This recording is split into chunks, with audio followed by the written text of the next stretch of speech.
मंगलयान को अर्थ से मार्स तक पहुंचने में 9 महीने लग गए थे, लेकिन अब ये दूरी तय करने में लगने वाले हैं सिर्फ और सिर्फ 100 दिन। नामुमकिन सा लग रहा होगा, राइट? लेकिन इस अनबिलीवेबल चीज को पहली बार नासा के वैज्ञानिकों ने बिलीवेबल करके दिखाया। दरअसल प्रेजेंटली नासा 2 ऐसे न्यूक्लियर पावर्ड रॉकेट्स पर काम कर रहा है जिनकी स्पीड और पावर दुनिया के वेल डेवलप्ड स्पेसएक्स के फैल्कन रॉकेट्स के मुकाबले 5 गुना ज्यादा है। इसका मतलब समझ रहे हो? जहां अर्थ से प्लूटो तक का डिस्टेंस तय करने के लिए 10 साल से भी ज्यादा समय लग जाता था, वहीं ये डिस्टेंस हम 4 सालों के अंदर अंदर पार कर सकते हैं। पर क्या हकीकत में इस टेक्नोलॉजी का आज के समय में ऑपरेशनल हो पाना संभव है? क्योंकि स्पेस ट्रैवल में एज यू नो दुर्घटना से देर भली। इफ यस, तो नासा कैसे इतनी हाई स्पीड को अचीव कर रहा है?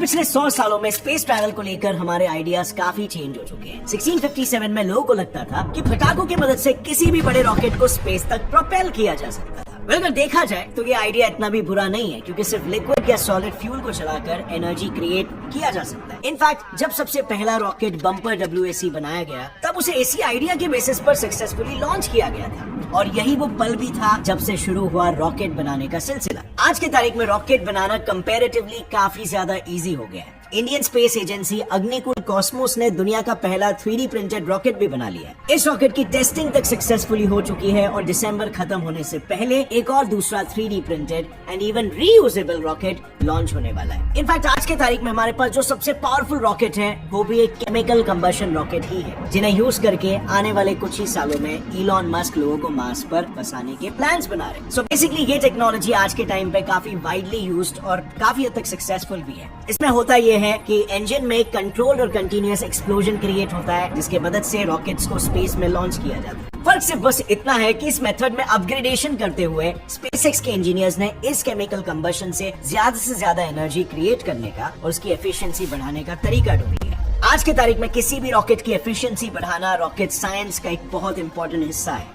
अब रॉकेट साइंस का नाम पहले से ही बदनाम है, क्योंकि लोगों को लगता है ये बहुत ही ज्यादा कॉम्प्लिकेटेड है, लेकिन असल में इसे समझना काफी सिंपल है। इसमें लिटरली फंडामेंटल लेवल पर एक लॉ यूज होता है, जो है Newton's third law of motion. You know, every action has an equal and opposite reaction. उसी तरीके से every force has an equal and opposite reaction. So basic chemical engines में फ्यूल के तौर पर लिक्विड मीथेन और ऑक्सीजन को use किया जाता है। इन दो लिक्विड्स को एक कंबशन चेंबर में डाला जाता है, जहाँ इनके कंबशन से एक एक्सप्लोसिव रिएक्शन प्रोड्यूस होता है, और फिर इससे निकलने वाली हीट को रॉकेट्स के नीचे लगे ये कोन शेप नोजल से बाहर निकाल दिया जाता है। अब नोजल का कोन शेप स्पेसिफिकली कुछ इस तरीके से डिजाइन किया जाता है, जिससे मैक्सिमम एनर्जी को एक यूनी डायरेक्शन में कॉन्सेंट्रेट किया जा सकता है। And done.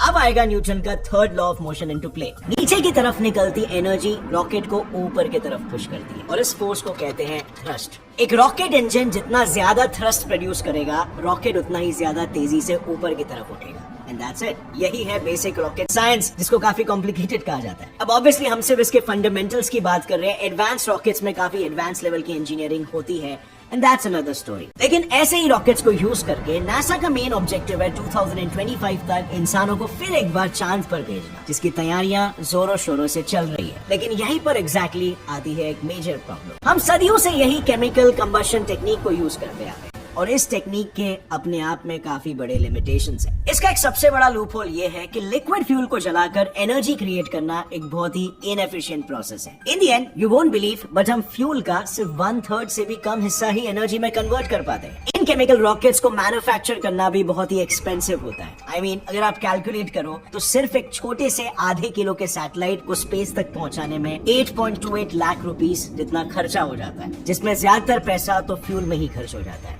इसके अलावा don't forget another major limitation, chemical engines से स्पेस ट्रैवल करना बहुत ही स्लो और टाइम कंज्यूमिंग प्रोसेस है। फॉर एग्जांपल, अगर अभी के बेस्ट रॉकेट फैल्कन हेवी को यूज करें तो भी हमें मार्स तक पहुंचने में अराउंड 7 महीने लग जाते हैं। मतलब इतने टाइम तक एस्ट्रोनॉट्स को अपना वक्त लो ग्रेविटी एनवायरनमेंट में गुजारना पड़ता है। And you won't believe, low gravity में सबसे ज्यादा दिनों तक रहने का रिकॉर्ड रशियन कॉस्मोनॉट वैलेरी पोलियाकोव के पास है, जो उन्हें मजबूरी में 438 दिनों तक यानी 15 12 महीनों तक स्पेस में बिताते हुए बनाना पड़ा। इतना टाइम स्पेस में बिताने की वजह से उनके बोन्स और मसल्स इतने वीक हो गए थे कि वापस आने के बाद अर्थ की ग्रेविटी से रीएडजस्ट करने में ही उन्हें 8 महीने लग गए। यानी अगर एस्ट्रोनॉट्स को केमिकल इंजन्स की मदद से मार्स पर भेजा गया तो मार्स पर इंसानों का पहला कदम शायद एक व्हील चेयर पर होगा। शू प्रिंट की जगह पर व्हील प्रिंट होगा। और इसीलिए इन्हीं कॉन्सिक्वेंसेस से बचने के लिए नासा के पास एक ब्रिलियंट सोल्यूशन है। NASA department of energy DOE के साथ कोऑर्डिनेट करके nuclear powered rocket engines design कर रहा है। इनफैक्ट नासा के पास 2 तरह के न्यूक्लियर पावर्ड रॉकेट्स के डिजाइन भी रेडी है। पहला न्यूक्लियर थर्मल रॉकेट इंजन्स और दूसरा न्यूक्लियर इलेक्ट्रिक रॉकेट इंजन्स। एक न्यूक्लियर थर्मल रॉकेट इंजन एक नॉर्मल केमिकल इंजन से ज्यादा डिफरेंट नहीं है, बट फिर भी वो उनसे 2 गुना ज्यादा एफिशिएंटली एनर्जी प्रोड्यूस कर सकता है। अब ये कैसे होता है ये समझना काफी सिंपल है। देखो, ये रॉकेट न्यूक्लियर रिएक्शन से सबसे पहले तो भारी मात्रा में हीट प्रोड्यूस करता है और फिर जैसे ही रिएक्टर के बीच में से लिक्विड हाइड्रोजन को एज अ फ्यूल पास किया जाता है, हीट की वजह से लिक्विड हाइड्रोजन गैस में कन्वर्ट होता है और फिर रॉकेट के नोजल से हाई स्पीड्स में बाहर आता है। अब आप कहोगे कि नॉर्मल रॉकेट्स में भी तो ऐसा होता है, तो फिर डिफरेंस क्या है? तो चलो इसे एक सिंपल से इक्वेशन से समझते हैं। किसी भी रॉकेट की एफिशिएंसी को मेजर करने के लिए इंजीनियर्स यूज करते हैं स्पेसिफिक इंपल्स। इसे मेजर किया जाता है कुछ ऐसे, thrust force divided by fuel flow rate. इसमें बस याद रखने वाली चीज ये है कि जितनी जल्दी फ्यूल रॉकेट की नोजल से बाहर आएगा उसका स्पेसिफिक इंपल्स उतना ही ज्यादा होगा। यानी रॉकेट की एफिशिएंसी बढ़ानी है तो बाहर आते फ्यूल की स्पीड को भी बढ़ाना होगा। नॉर्मल कंबशन इंजन्स में फ्यूल की स्पीड होती है 4 किलोमीटर प्रति सेकेंड, जो काफी फास्ट है। बट एक न्यूक्लियर थर्मल रॉकेट इंजन में हाइड्रोजन 8 किलोमीटर प्रति सेकेंड के स्पीड से बाहर निकलता है, यानी नॉर्मल से 2 गुना ज्यादा। और इसीलिए specific impulse and hence efficiency भी 2 गुना ज्यादा बड़ी है ना। एकदम सिंपल सा कॉन्सेप्ट और उतना ही असरदार भी। इसके अलावा दूसरा डिजाइन है न्यूक्लियर इलेक्ट्रिक इंजन। इसमें एनर्जी जनरेट करने का कॉन्सेप्ट सेम ही है, बस यहाँ पर एक कंट्रोल्ड एक्सप्लोजन की बजाय न्यूक्लियर एनर्जी को यूज करके पहले इलेक्ट्रिसिटी प्रोड्यूस की जाती है और पीरियोडिक टेबल के इस ज़ीनॉन एटम्स को आयोनाइज करके उन्हें नोजल से बाहर निकालकर एक्सेलरेशन जनरेट किया जाता है। But let me tell you one more thing. बाहर निकलते ज़ीनॉन की स्पीड होती है 40 किलोमीटर प्रति सेकेंड, यानी न्यूक्लियर थर्मल रॉकेट्स से भी 5 गुना ज्यादा, और इसी वजह से एफिशिएंसी भी 5 गुना ज्यादा। Amazing right? इसीलिए नासा के साइंटिस्टों का कहना है कि हम न्यूक्लियर इलेक्ट्रिक इंजन्स को यूज करके आराम से 100 दिनों के अंदर ही मार्स पर पहुंच सकते हैं। इतना ही नहीं, एक न्यूक्लियर इंजन से बना रॉकेट एस्ट्रोनॉट्स को सिर्फ 4 सालों के अंदर अर्थ से प्लूटो तक पहुंचा सकता है। अब 4 साल सुनने में बहुत ज्यादा लग रहा होगा, लेकिन ये मत भूलो कि यही डिस्टेंस कवर करने के लिए न्यू होराइजन स्पेसक्राफ्ट, जिसने प्लूटो की हमें पहली HD फोटोज खींच के दी, उसे खुद 10 साल लग गए थे। और अब अगर देखा जाए तो नासा के कई सारे सैटेलाइट्स में इलेक्ट्रिक आयन इंजन्स ही यूज होते हैं। तो इससे एक ऑब्वियस सा सवाल तो उठता है कि हम इतनी देरी किस बात की कर रहे थे?